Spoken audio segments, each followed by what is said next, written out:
আমি সুমি সাধুখা। 2022-এ এইচএস দেওয়ার পর আমি ঠিক করি অ্যানিমেশন আর ভিএফএক্স নিয়ে পড়াশোনা করব। তো সেই কারণবশতই শ্যামবাজারে এডুকেয়ার্স ইন অ্যানিমেশন অ্যান্ড ভিএফএক্স একাডেমিতে আমার বিভক কোর্স নিয়ে ডিগ্রি কোর্স নিয়ে এখানে ভর্তি হওয়া।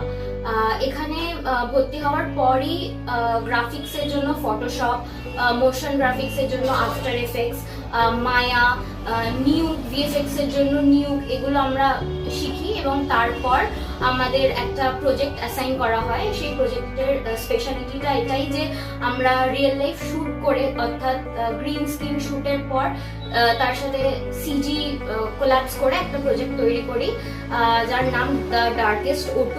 সেখানে টেক্সচারিং, স্টোরি বোর্ডিং, কম্পিং, এডিটিং সমস্ত কাজের আমি মানে কিছু কিছু কাজ করেছি।